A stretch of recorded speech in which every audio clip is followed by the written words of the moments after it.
Assalamualaikum warahmatullahi wabarakatuh. Puji syukur atas kehadiran Allah Subhanahu wa Ta'ala yang telah melimpahkan rahmat dan karunia-Nya kepada kita semua. Salawat berangkaikan salam tak bosan-bosannya kita ajarkan kepada Nabi kita, yakni Nabi Muhammad Sallallahu Alaihi Wasallam, dengan melafazkan Allahumma shalli ala Sayyidina Muhammad wa ala ali Muhammad. Yang terhormat Bapak Aman Saputra selaku dosen hukum maritim, dan yang saya banggakan teman-teman yang seperjuangan dengan saya. Perkenalkan, nama saya Dwi Putra Mulyana. Saya berasal dari Prodi PMK Angkatan 2. Baiklah, langsung saja kita menuju ke materi. Saya akan membawakan materi hukum maritim dan pengawakan kapal. A. Hukum maritim. A. Pengertian hukum maritim. Dari bahasa Inggris, kata maritim telah kita adopsi ke dalam bahasa Indonesia atau maritim, yang mengandung pengertian hal-hal yang berhubungan dengan kelautan, pelayaran, dan kenavigasian. Tahun 1966 kita telah mempunyai Departemen Maritim, di mana di dalamnya terdapat fungsi perhubungan laut, fungsi industri maritim, dan fungsi pengelolaan sumber daya kelautan, yang mengatur dan mengurus perhubungan laut, industri perkapalan, dan industri negara kita yang sering disebut negara maritim.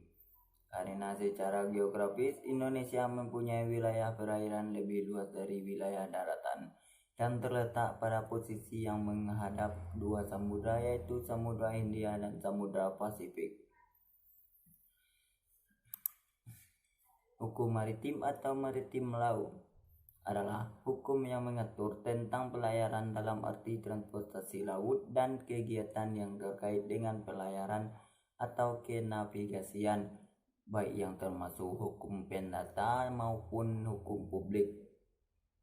Sesuai dengan Kamus Hukum Black Law Dictionary, bahwa maritim law itu adalah the body of law governing marine commerce and navigation, the transportation of person and property, and marine affairs in general, the rule governing contact, thought, and work compensation claim arising out of commerce on or over weather.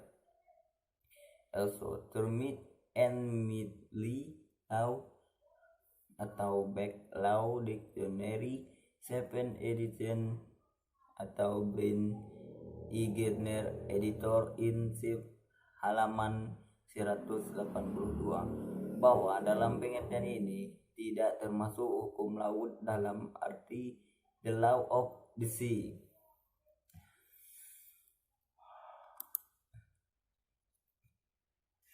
Ruang lingkup hukum maritim. Dalam Guideline for Maritime Legislation, sebagai hasil dari the Legal Expert Meeting on a Model Maritime Code for the ESCAP Regen, bahwa ruang lingkup hukum maritim sedemikian luas, termasuk yang bersifat hukum publik. 1. Economic Regulation. Hal-hal yang berkaitan langsung dengan kebijakan, langsung dengan ekonomi nasional secara menyeluruh, selain kebijakan bidang lainnya sebagai penunjuk atau guideline. 2. Nationality of ship and registration of ship and rig on ship. Setiap kapal harus mempunyai kebangsaan yang dilambangkan oleh bendera yang digunakan atau simbol lainnya. Ini untuk menjaga kapal tersebut sewaktu berlayar di laut bebas atau memasuki wilayah teritorial negara asing, yang menentukan hukum mana yang berlaku di kapal tersebut. 3. Safety. mencakup keselamatan jiwa di laut, pengukuran tonnage kapal, kapal-kapal yang tidak layak laut atau kapal tidak layak berlayar, garis muat dan dokumen-dokumen kapal. 4. Navigation mencakup sarana bantu navigasi, pemanduan, pencegahan tubrukan di laut, komunikasi maritim melalui satelit, dan keselamatan navigasi serta pencarian dan penyelamatan di laut atau SAR.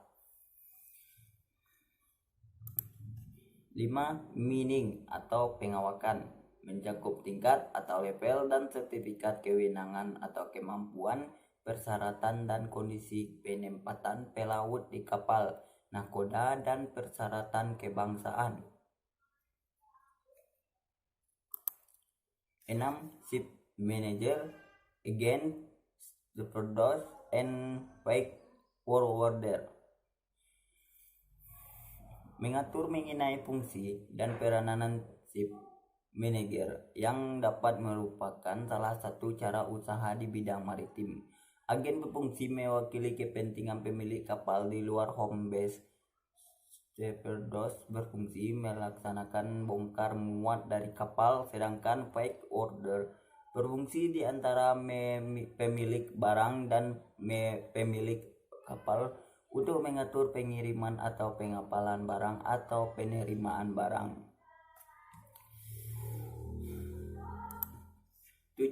Contract coercing ships mencakup kontrak pembangunan kapal, kontrak penjualan atau pembelian kapal.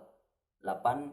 Ship Mortgage and Maritime Loans mengatur piutang dengan hak yang didahulukan yang melekat terhadap kapal. 9.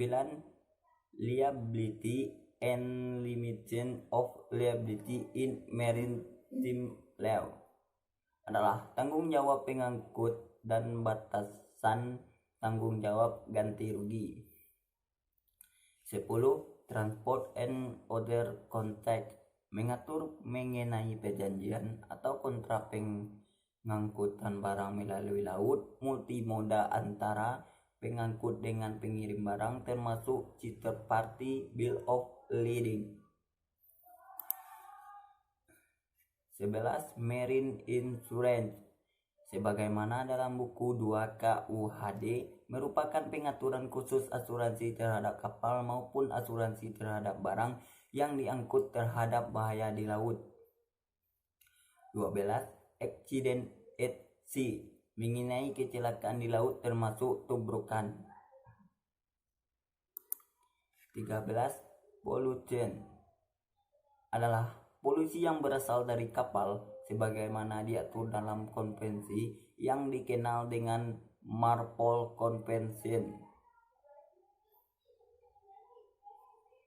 14. Sharing of dangerous goods mengatur mengenai prosedur pengangkutan dan penyimpanan barang berbahaya di atas kapal dan menentukan pemasangan label yang diperlukan bagi suatu jenis barang berbahaya.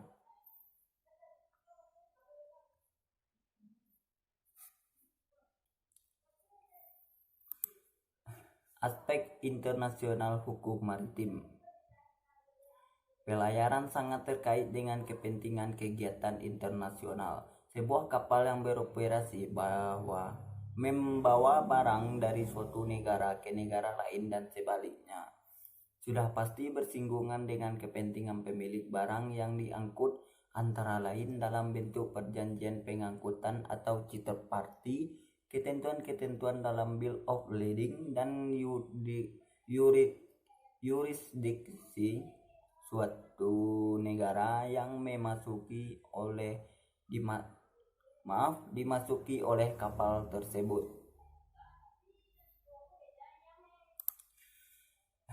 B. Pengawakan kapal.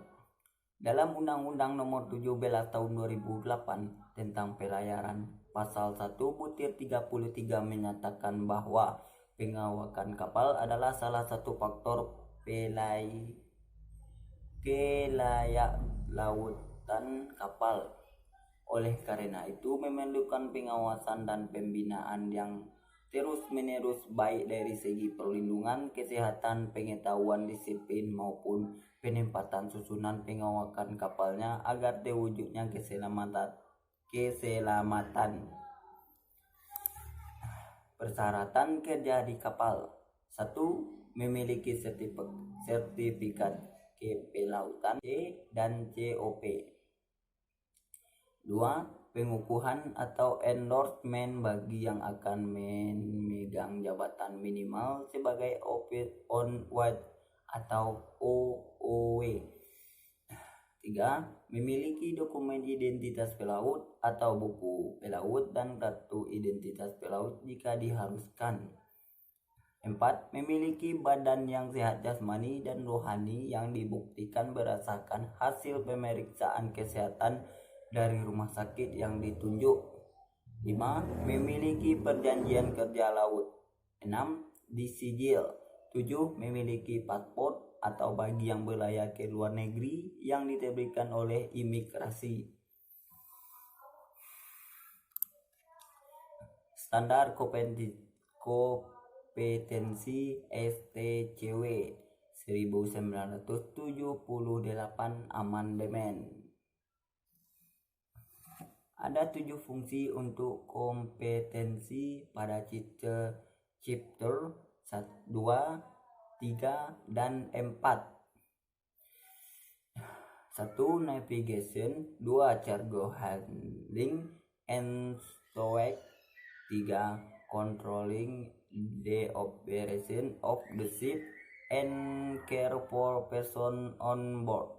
4. Marine engineering. 5. Electrical, electronic and control engineering. 6. Maintenance and repair. 7. Radio communication. Tingkat tanggung jawab di atas kapal. 1. Manajemen level atau master, chief mate, chief engineering, dan second engineer. 2. Operation level. 3. Supporting level. Sertifikat pelaut. A. Sertifikat keahlian pelaut atau COC. Jenis sertifikat keahlian pelaut. 1. Kapal niaga. Bagian A. Dek ANT strip 1 sampai dengan ANT strip 5. B. Mesin AATT strip 1 sampai dengan ATT strip 5. C. Radio operator radio GMDSS. 2. Kapal ikan. A. Dek ANKPIN strip 1 sampai dengan ANKPIN strip 3. Yang B. Mesin ATKPIN strip 1 sampai dengan ATKPIN strip 3. 3. Kapal layar motor. Bagian A. Dek SK MPR TK1 dan SK MPR TK2. Bagian B. Mesin SK JMPR TK1 dan S2. 4. Kapal layar atau motor ukuran di bawah 100 M3. Yang bagian A. Surat keterangan kecakapan 30 mil dek per mesin. B. Surat keterangan kecakapan 60 mil dek per mesin. 5. Sertifikat keahlian pelaut radio elektronika. A. Sertifikat radio elektronika kelas 1. B. Sertifikat radio elektronika kelas 2. C. Sertifikat operator umum. D. Sertifikat operator terbatas. 6. Sertifikat keterampilan pelaut. A. Able Seafarer Deck. B. Able Seafarer Engine. C. Deck rating. D. Engine rating. D. Electrotech rating. F. DLL atau disesuaikan dengan STCW. Baiklah, Hanya itulah materi yang dapat saya sampaikan kepada Bapak dan rekan-rekan. Atas perhatian Bapak dan rekan-rekan saya ucapkan terima kasih. Kalau ada kata-kata saya yang salah, mohon dimaafkan. Saya sudahi dengan wabillahi taufiq wa hidayah. Wassalamualaikum warahmatullahi wabarakatuh.